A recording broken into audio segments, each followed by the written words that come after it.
Hello students. Now we are going to discuss a new topic in today's session, that is called ionization enthalpy. तो last session में हमने बेटा atomic radius जो है उसका variation भी कंप्लीट कर लिया था, बराबर है कि भाई atomic radius left right top to bottom क्या क्या चेंजेस होते हैं. तो अगर वो वीडियो आप लोगों ने नहीं देखा हुआ है तो जरा उसको जरूर देखें, क्योंकि ये सारी बातें लिंक में आएगी, बराबर है, सीरीज है पूरी. और वीडियो हमेशा एंड तक देखिए क्योंकि आपको पता चले कि क्या मैं समझा रहा हूँ. नोटबुक और पेन लेकर बैठ जाइए और साथ में समझते जाइए और लिखते भी जाइए कि क्या क्या हम लोग डिस्कस कर रहे हैं. Okay, so we are moving on the topic that is called ionization enthalpy.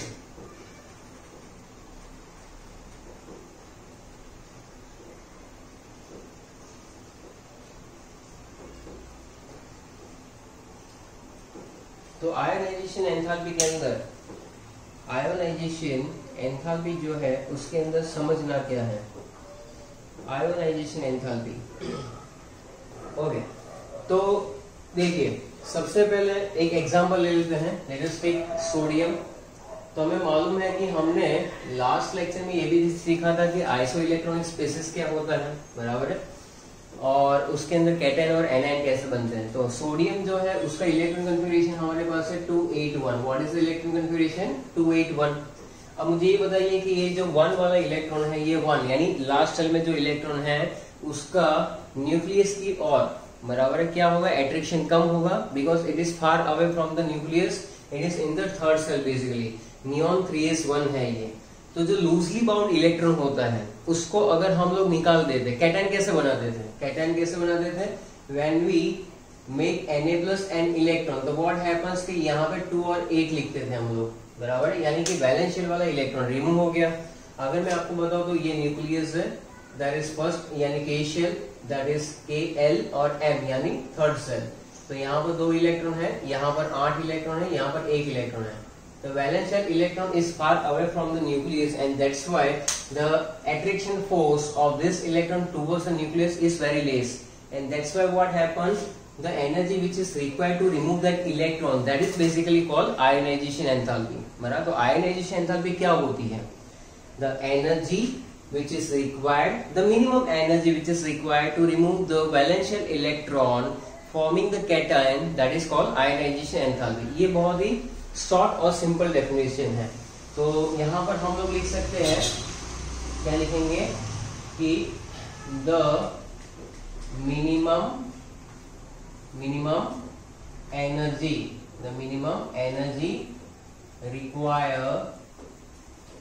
Required to remove the loosely bound electron लिखो, या तो वैलेंस शेल इलेक्ट्रॉन भी लिख सकते हो. The minimum energy which is required to remove valence shell electron, the minimum energy required to remove the valence shell electron, okay, that is called forming the cation बना रहे हैं हम लोग. The minimum energy which is required to give that atom, ये जो है atom है उसको हम लोग एनर्जी सप्लाई करते हैं. The minimum energy which is required to remove valence shell electron forming the cation is called IE. IE का मतलब है आयोनाइजेशन एंथैल्पी, बराबर. तो यहाँ पर बहुत ही सिंपल सी डेफिनेशन हम लोगों ने लिखी है कि minimum amount of energy required to remove the most loosely bound electron या तो valence shell electron. Most loosely bound electron कौन सा होगा, बराबर है, जो बेचारा बहुत दूर होगा ऑलरेडी, तो उसको अगर रिमूव करने के लिए जो हमें एनर्जी लगानी पड़ रही है उसी को हम लोग आयोनाइजेशन एंथैल्पी कहते हैं. और हाँ, साथ साथ में ये भी है कि ये जो है वो कैटायन में भी कन्वर्ट हो रहा है, तो वो भी हम लोग उसकी जो डेफिनेशन है उसके अंदर लिख लेते हैं कि भाई convert it into the gaseous cation. Okay, यहाँ पर अगर हाइपोथेटिकल एक इक्वेशन लिखा जाए तो यहाँ पर लिखा जाएगा कि M गैस लिखा हुआ है, एनर्जी का जो सिंबल है यहाँ आयोनाइजेशन एंथैल्पी का जो it is express in the terms of delta IH. तो ये जो I है, I फॉर आयोनाइजेशन एंथैल्पी, या तो इसको हम लोग आयोनाइजेशन पोटेंशियल भी कहते हैं. तो मेटल जो हमारा है उसमें अगर हम लोग एनर्जी सप्लाई करेंगे तो it will be converted into M+ gases, M+ electron will be release. इस तरह से है। तो यहाँ पर जो मैंने Mg लिखा हुआ है उसको क्या कहते हैं, गैसियस एटम, बराबर। ये क्या है, गैसियस एटम या तो isolated gaseous atom. So basic it is gaseous atom, बराबर। और यहाँ पर जो N+ हमने लिखा हुआ है वो आपको पता ही चल जाना चाहिए कि ये है गैसियस कैटायन, गैसियस कैटायन, बराबर। तो कैटायन बना रहे हैं हम लोग। तो ये चीज बहुत ही जरूरी है कि कोई, ये एक हाइपोथेटिकल इक्वेशन है, आपने Na में से Na+ और इलेक्ट्रॉन कर दिया, अगर कहीं पर Mg होता तो वहां पर 2 इलेक्ट्रॉन लूज होता, उसके बाद, बराबर है, हम लोग लिखते कि भाई वो स्टेबल हो चुका है। तो कोई भी एलिमेंट अपनी स्टेबिलिटी गेन करने के लिए क्या करेगा, इलेक्ट्रॉन लूज करेगा और कैटायन फॉर्मेशन करेगा। Okay, so that is the definition, that is a simple example. और सिंबल लिख दिया कि किससे हम लोग एक्सप्रेस करेंगे, और ये एक सिंपल सा हाइपोथेटिकल इक्वेशन लिख दिया जो कहीं पर भी आप अप्लाई कर सकते हो, बराबर। आयनाइजेशन एंथैल्पी जो है, आयनाइजेशन एंथैल्पी को हम लोग Ip से भी शो करते हैं। Ip का मतलब होता है आयनाइजेशन पोटेंशियल। तो आयनाइजेशन पोटेंशियल यानी क्या, ionization enthalpy is also known as ionization potential since it is a minimum potential difference, बराबर। वो क्या है, एक मिनिमम पोटेंशियल डिफरेंस है, बराबर। तो रिमूव करने की बात है, एनर्जी को अलग टर्म्स में लिखना हो तो क्या लिखेंगे, minimum potential difference required to remove the most loosely bound electron, minimum potential required to remove the most loosely bound the electron, so that is called ionization enthalpy, बराबर है। यहाँ पर ये ionization enthalpy जो है उसके अंदर उसके कुछ यूनिट्स जो है वो भी यूज होते हैं। तो ionization enthalpy का मेजरमेंट जो है इट इज मेजर्ड इन, बराबर। यहाँ पर एक पॉइंट और लिख सकते हैं कि भाई it is measured in electron volt, या तो वो इलेक्ट्रॉन वोल्ट में हो जाएगा या तो किस में होगा, किलो जूल पर मोल में भी हो सकता है, ये किलो जूल पर मोल में भी हो सकता है, और उसके अलावा किलो कैलोरी पर मोल में भी हम लोग ले सकते हैं, किलो कैलोरी पर मोल में भी ले सकते हैं। सो यहाँ पर मैं लिख देता किलो कैलोरी पर मोल, बराबर।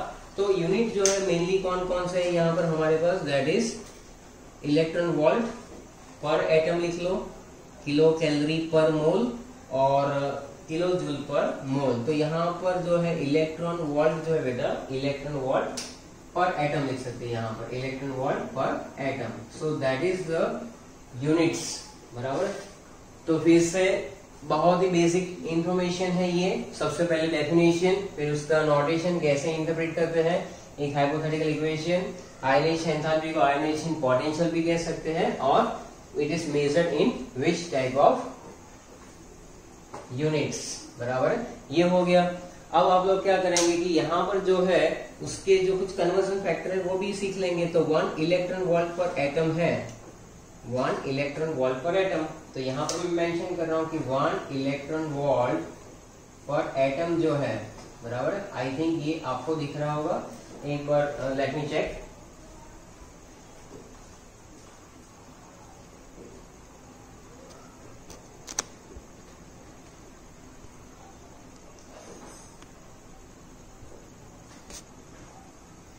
Yes, it is visible, electron volt per atom. तो इलेक्ट्रॉन वोल्ट पर एटम जो है उसको अगर आपको कैलोरी पर एटम में कन्वर्ट करना है, कैलोरी पर एटम में कन्वर्ट करना है तो कैसे करेंगे, 3.83 इंटू 10⁻20 कैलोरी पर एटम, ये हो जाएगा आपका कैलोरी पर एटम में, बराबर। अगर इसको हमें और आगे ले जाना है तो जूल पर एटम में भी लिख सकते हैं, 1.602 इंटू 10⁻19, यहाँ पर लिख लेते हैं 1.602 इंटू 10⁻19 जूल पर एटम। तो ये चीजें लिखते जाइए। 1 इलेक्ट्रॉन वोल्ट पर एटम जो है वो क्या है आपका, 3.83 10⁻20 कैलोरी पर एटम, या तो ये है 1 electron volt per atom is equal to 1.602 10⁻19 joule per atom लिख सकते हैं। ऐसे अलग अलग कन्वर्जन फैक्टर है जो टेक्स्ट बुक में नहीं है, लेकिन मैं आपको यहाँ पर बता रहा हूँ। और एक चीज और कि 1 कैलोरी जो होती है बेटा, 1 कैलोरी वो बेसिकली क्या होती है, 4.184 जूल होती है। ये अगर कैलोरी को जूल में या तो जूल को कैलोरी में कन्वर्ट करना है तो ये चीजें आपको बहुत ही काम में आएगी। अगर आप ये चीज जो है, जो ऊपर वाली वैल्यू है, उसको आप कन्वर्ट कर देते हो किसमें, तो किलो कैलोरी पर मोल में ले जाना है अगर हमें, तो क्या आ जाएगा, तो आप देखो ये जो वैल्यू है बेटा 1 electron volt per atom, calorie पर एटम में है, तो मैं क्या करूंगा 3.83 इंटू 10⁻⁻20 इंटू Na यानी कि 6.022 इंटू 10⁻23, इसमें आप इससे मल्टीप्लाई करो। जब आप इसको एवोगैड्रो एवोगैड्रो कांस्टेंट से जब मल्टीप्लाई करोगे तो ये किसमें कन्वर्ट हो रहा है, इसका फाइनल आंसर आप मुझे बताइए। जैसा है क्या आ रहा है, 23 के आसपास आना चाहिए, 23 के आसपास आना चाहिए, 23 के आसपास आ जाएगा। और ये जो है 10⁻³ बचेगा, तो मैं इसकी जगह पर किलो कैलोरी पर मोल लिख लेता हूँ, किलो कैलोरी पर मोल। देखो ये कैलोरी पर एटम था, यहाँ पर किलो कैलोरी पर मोल हो गया। या तो आप 23 इंटू 10⁻, इसका डिफरेंस देखो बेटा, ये 10⁻⁻20 है, 10⁻23 है, तो डिफरेंस कितना निकल के आएगा 10⁻3, 10⁻3 इटसेल्फ किलो कैलोरी। सो अगर 10⁻3 लिखते हो तो कैलोरी पर मोल लिखो, अगर नहीं लिखते हो तो किलो कैलोरी पर मोल भी लिख सकते हो। सो दैट इज 23 अप्रोक्सीमेट लिख रहा हूँ, एग्जैक्ट आंसर जो है वो तो आप अपने हिसाब से निकाल सकते हो, बराबर। 23 में लिख रहा हूँ 23, ओके। अब हम लोग इसको और एक यूनिट कन्वर्जन में कन्वर्ट कर सकते हैं। किलो कैलोरी पर मोल में हम लोग ले आए हैं। अब इसको अगर आपको कन्वर्ट करना है तो इसको जैसे जूल पर एटम था यहाँ पर, उसको अगर Na से मल्टीप्लाई कर दिया, ये था ना जूल पर एटम, तो यहाँ पर लिखो वापस 1 electron volt per atom is equal to 1.602 into 10⁻⁻19, बराबर। जूल पर एटम था, Na से मल्टीप्लाई किया 6.022 10⁻23, बराबर। तो ये कुछ 96.49 आ रहा है आपका, 96.49 आ जाएगा, बराबर। और ये आपका आएगा किलो जूल पर मोल, किसमें आ जाएगा, किलो जूल पर मोल में आ जाएगा। तो लुक एट दैट वैल्यू। तो इसका मतलब है बेटा कि आपको ये दोनों वैल्यू याद होनी चाहिए, मोस्ट इंपॉर्टेंट है, बराबर। एक 23.06 या 07 जो भी आ रहा है आपका, और ये 96.49 या 96.5 लिख सकते हैं, बराबर। ये 1.6 इंटू 6 भी कर लोगे तो ये तो हो जाएगा 16,696, और बाकी जो वैल्यू है उसका अप्रोक्स 97 या तो 96.5 के आसपास आ जाता है। So that is 1 electron volt per atom, okay. तो ये जो चीजें है इसको आप एक बॉक्स बनाकर लिख लो अच्छे से, जिससे आपको याद रह जाए कि ये वैल्यू जो है वो क्या इंटरप्रेट करती है। सो 1 इलेक्ट्रॉन वोल्ट पर एटम, बराबर है। यहाँ पर अगर हम लोग अच्छे से लिख ले कि 1 electron volt per atom is equal to, एक वैल्यू आई 23.06 किलो कैलोरी पर मोल, और अगर आपको यूज करना है दूसरा तो 96.49 किलो जूल पर मोल। सो that is your final answer. ये देखो आपके टेक्स्ट में ये है नहीं, लेकिन बहुत ही इंपॉर्टेंट है। अगर कहीं पर ये कंटेंट जो है बेटा JEE और नीट में काम में आएगा, JEE as well as NEET, बराबर। ये एग्जाम जो होती है उसके अंदर ये कहीं ना कहीं न्यूमेरिकल्स में काम में आ जाता है, okay. So now we are moving on the next topic, that is called successive ionization enthalpy। क्या होता है ये successive ionization enthalpy, okay.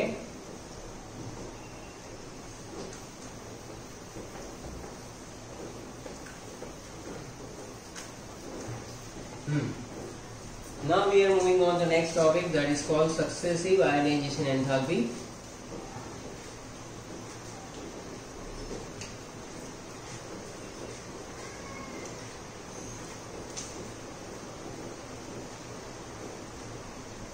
Successive ionization enthalpy, successive ionization enthalpy का मतलब क्या होता है, यानी कि अब तक हम लोग एक इलेक्ट्रॉन निकालने की बात कर रहे थे, अभी हम लोग क्या करेंगे, एक से ज्यादा इलेक्ट्रॉन निकालने की बात करेंगे। जैसे कि पहला इलेक्ट्रॉन निकाल दिया, the energy which is required to remove the first electron from the valence shell, that is called first ionization enthalpy. उसी तरह से अगर सेकंड इलेक्ट्रॉन निकालने के लिए अगर आप एनर्जी सप्लाई करते हो तो that is called second ionization enthalpy. तो इस तरह से कुछ होता है, सक्सेसिव आयनाइजेशन एंथैल्पी का कंसेप्ट इसके ऊपर काम करता है।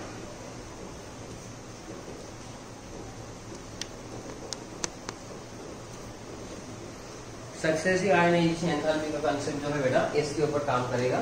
सो let us discuss that topic कि भाई किस तरह से हो रहा है। तो पहला तो हमने देखा, अगर पहले सिंपल लिख ले कि भाई मेटल था, गैसेस फॉर्म में था, आपने डेल्टा IH1 दिया, यानी first ionization enthalpy to convert this gaseous isolated atom into gaseous isolated cation and electron will be release. तो इसमें जो आपने दिया हुआ है बेटा, ये डेल्टा IH1 होता है, उसको कहते हैं फर्स्ट आयोनाइजेशन एंथैल्पी, बराबर है। अगर ये M+ बन जाता है कैटायन, उसमें से अगर आप और एक इलेक्ट्रॉन निकाल देते हो तब जो एनर्जी सप्लाई करते हो उसको कहते हैं सेकंड आयोनाइजेशन एंथैल्पी, और तब ये बन जाता है M+2 और एक और इलेक्ट्रॉन रिलीज हो जाता है। तो यहाँ पर जो डेल्टा IH1 और IH2 है उसको हम लोग कहते हैं सक्सेसिव आयोनाइजेशन एंथैल्पी, कि भाई the ionization enthalpy required to remove the first, second, third etcetera electrons from the isolated gases atom are called successive ionization enthalpy. अब आपको एक चीज और है कि यहाँ पर एक पॉइंट हमें प्रूव करना है जिसको कहते हैं delta IH1, delta IH2 and delta IH3। इसके बीच में बेटा एक रिलेशन होता है। रिलेशन कौन सा? यानी कि थर्ड आयोनाइजेशन एंथैल्पी जो होती है it is always higher in the comparison of second, in the comparison of first. जैसे जैसे आप एक एक इलेक्ट्रॉन निकालते जाओगे वैसे वैसे आपको क्लियर होता जाएगा। तो आइए हम लोग समझते हैं कि ये कैसे हो सकता है। मान लो कि हमने एग्जांपल लिया हुआ है यहाँ पर एल्यूमिनियम का, बराबर। एल्यूमिनियम में आप मुझे बताओ कि यहाँ पर प्रोटॉन कितने होते हैं बेटा? प्रोटॉन होते हैं यहाँ पर 13 और इलेक्ट्रॉन भी हमारे पास होते हैं 13 होते हैं, बराबर। अब ये जो एल्यूमिनियम है उसमें से अगर आप पहला इलेक्ट्रॉन निकालना चाहो, बराबर, तो पहला इलेक्ट्रॉन जो है वो किस तरह से निकल सकता है? तो जहां पर आप एनर्जी सप्लाई करोगे, बराबर, जिसको हम लोग लिखेंगे डेल्टा IH1, तो एल्यूमिनियम बन जाएगा Al+, बराबर है। Al+ बन गया और एक इलेक्ट्रॉन लूज हो गया, यानी कि एल्यूमिनियम में क्या था? प्रोटॉन 13 थे, इलेक्ट्रॉन भी 13 थे, बराबर है। अब यहाँ पर क्या हो गया कि प्रोटॉन जो है वो कितने हो गए? 13 के 13 रहे, लेकिन इलेक्ट्रॉन हो गए 12, बराबर। तो फर्स्ट आयोनाइजेशन एंथैल्पी जो है उसकी कुछ डेटा वैल्यू है, आपकी टेक्स्ट बुक में कहीं ना कहीं पर मेंशन होगी। यहाँ पर मैं मेंशन कर देता हूँ, डेल्टा IH1 जो है वो होगा सपोज 577, बराबर, 577। तो ये जो वैल्यू है वो वैल्यू याद नहीं करनी है हमें, वैल्यू कतई याद नहीं करनी है, और ये जनरली होता है किलो जूल पर मोल में, किलो जूल पर मोल में।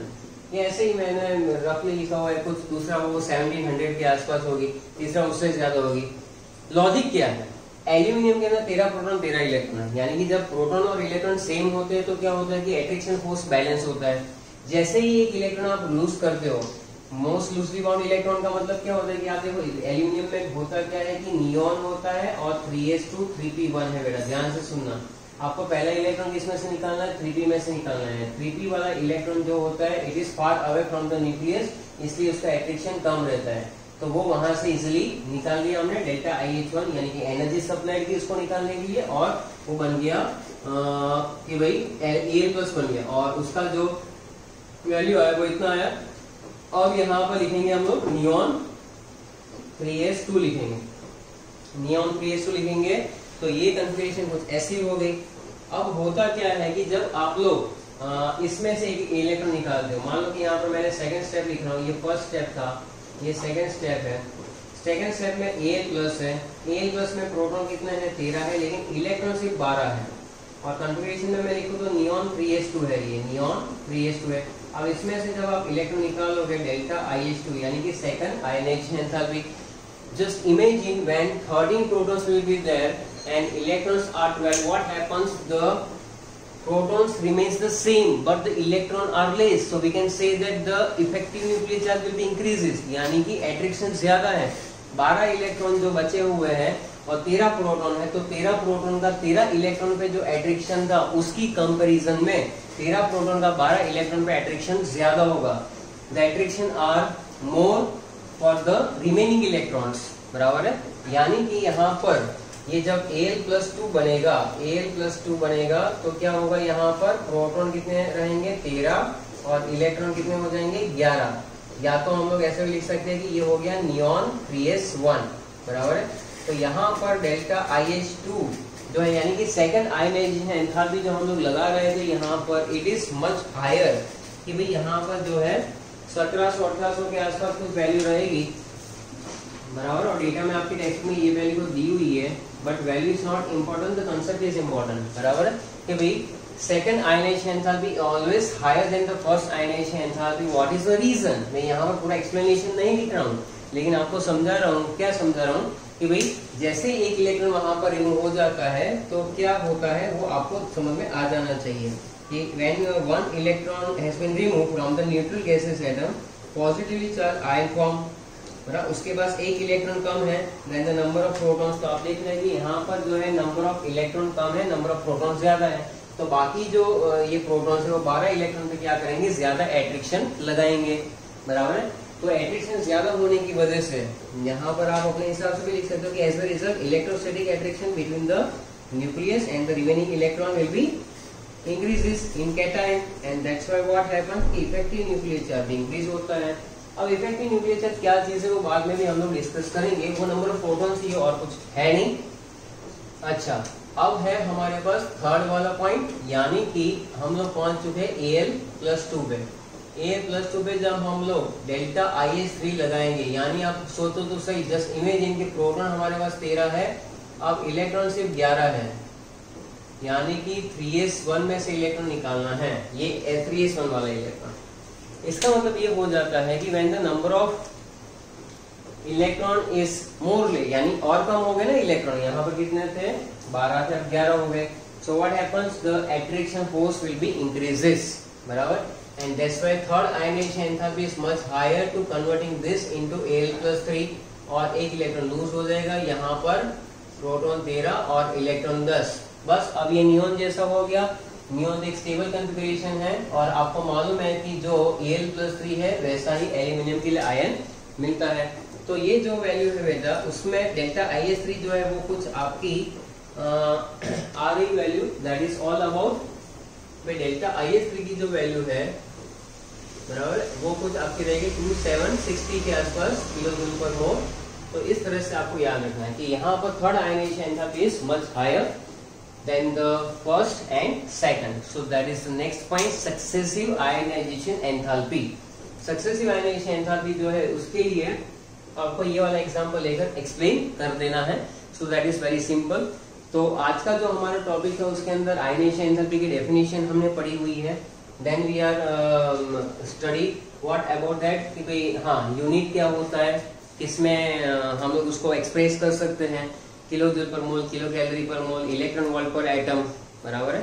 Then we are moving on successive ionization enthalpy, वो क्या चीज होती है कि भाई एक एक इलेक्ट्रॉन रिमूव करते जाएंगे, बराबर है, तो नई नई एनर्जी जो हम लोग सप्लाई करते हैं। First ionization enthalpy, second and third. Third ionization enthalpy is always higher than second and first. So that is the topic will be completed. अब हम लोग क्या डिस्कस करेंगे, factors affecting the ionization enthalpy. Okay,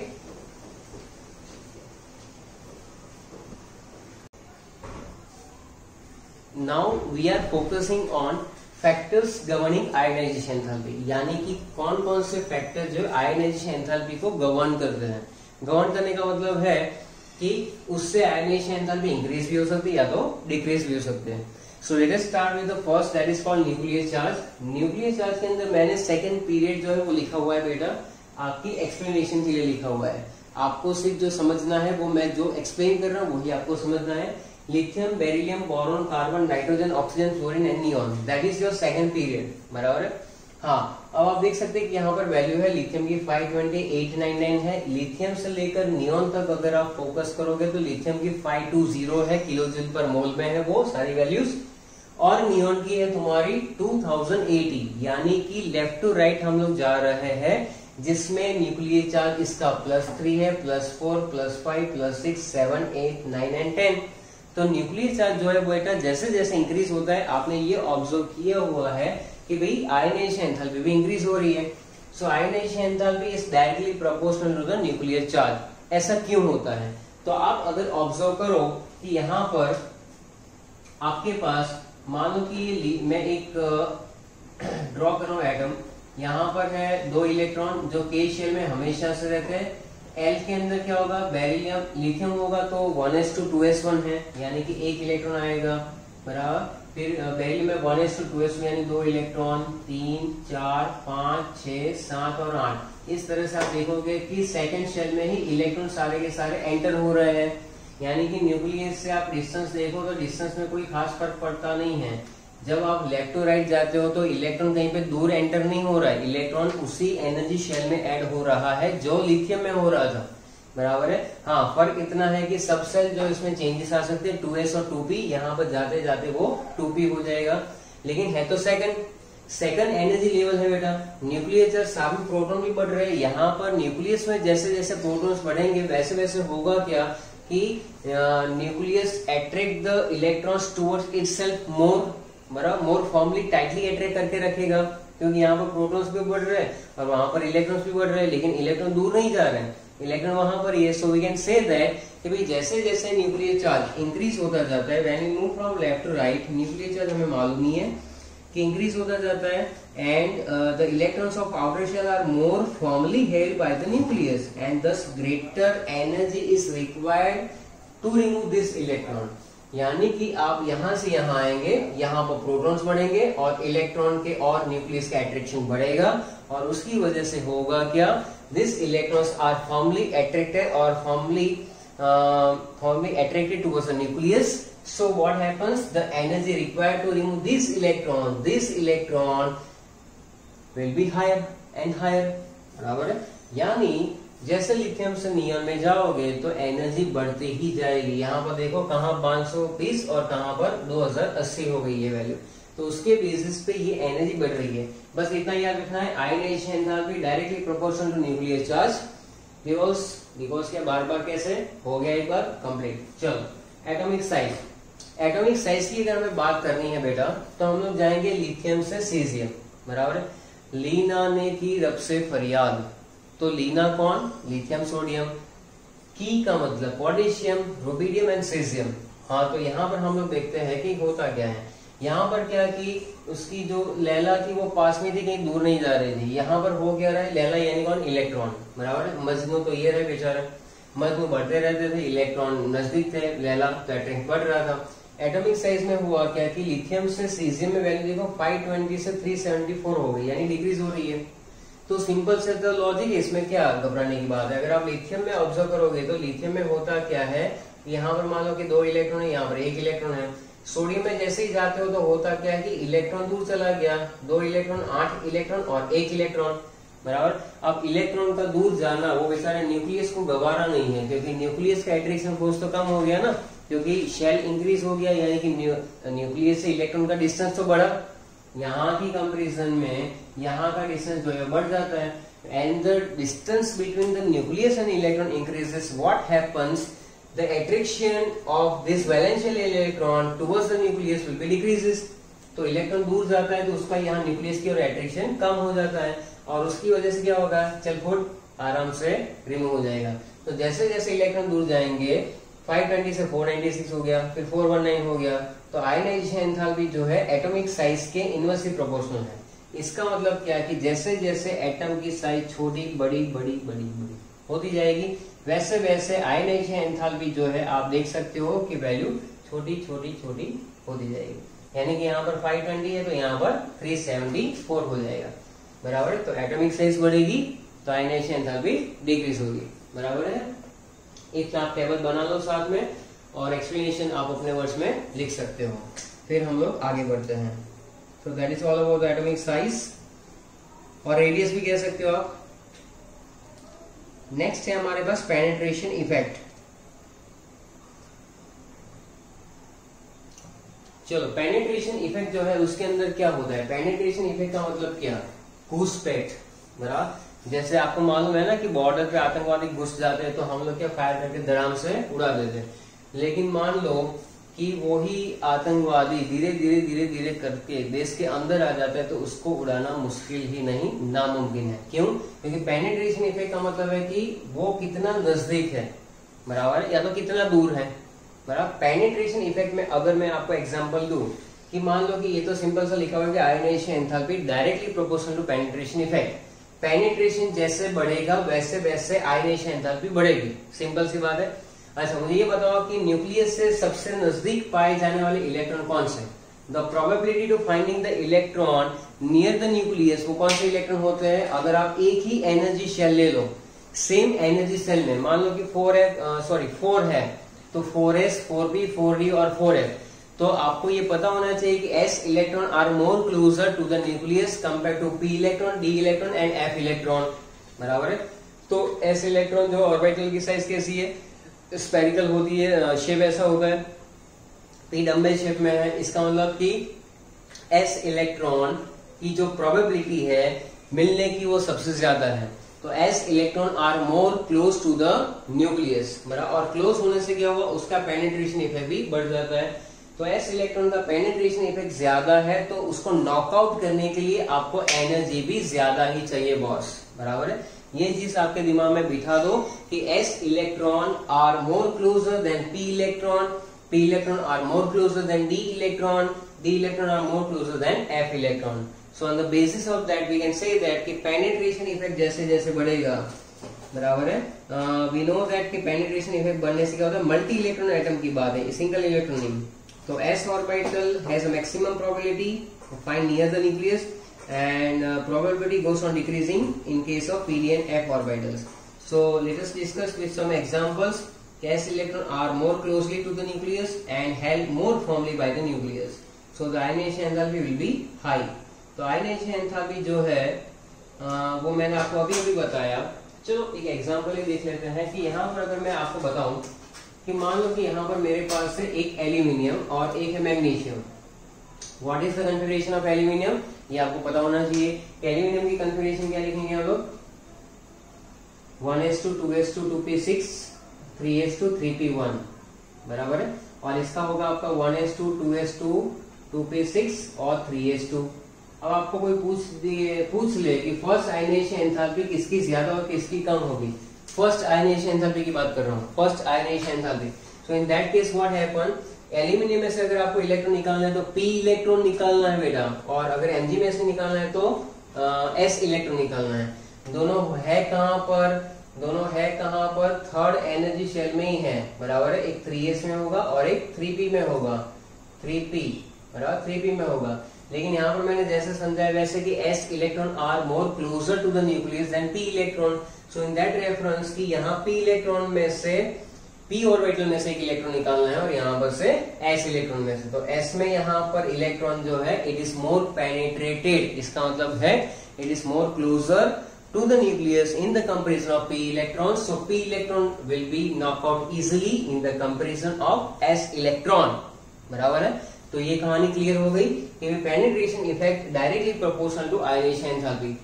ये इतना important topic है कि हर एक एमसीक्यू के अंदर काम में आता है, most important for J W and NEET exam. So please focus that, ये नहीं है टेक्स्ट बुक के अंदर इतना डिटेल में, बराबर है, इसलिए मैं आपको बोल रहा हूँ।